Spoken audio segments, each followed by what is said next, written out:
She's like, Oh my where's my God. party's plan? Where's my party's plan to fix this? And I'd be willing to work across the aisle to get something done about this. What I loved is she's MAGA, but she's not afraid to challenge the president. And I'm like, and just like Charlie Kirk said, that is our job essentially to challenge everything. And we're a diverse group. And I'm like, and Marjorie Taylor Greene, for a while, it kind of seemed like she just towed the line and did. But I don't know what happened in, I don't know if it was last year or whatever, but she has really been like, she's really come into her own and become her own person. And I used to kind of be like, some of the stuff she would say, I'd be like, I like her. But and now I'm kind of like going, okay, she's making some common sense now. She's not just touting the screaming talking points to try to get her point across.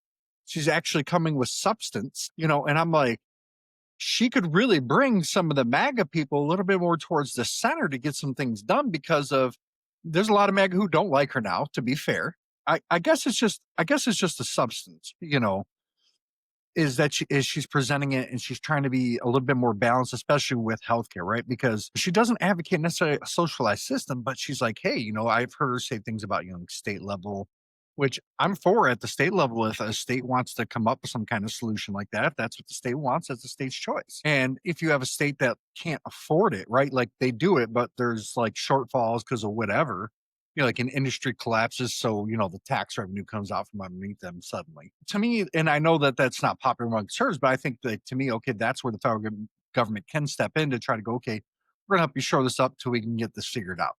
There should be a certain I think there should be something tied into that as well, because you do want to make sure that even if there is an economic meltdown, that, people can still get their health care, but I like that she's very pro doing something of that nature, but also the government not completely taking everything over either. And you know, Europeans have some good ideas, but their system doesn't work here because we don't have that style of government.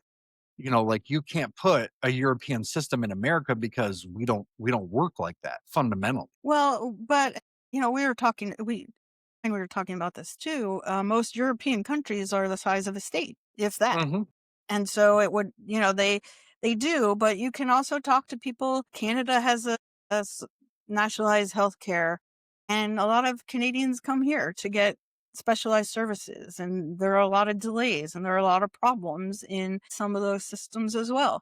I have a friend who lives in Costa Rica and she's a permanent resident there. She's an American citizen, and she qualifies for their public health insurance, but she also buys private because for the same reason, getting access to care is challenging. And sometimes the public health insurance won't pay for what her doctor says she needs. So, and again, I think all of these, again, I think these, you don't have, like nationalized European Union healthcare. You have each country having its own. And, it might be that your healthcare isn't as good in some of the European Union countries as they are in others. And that might be the case in the States here as well.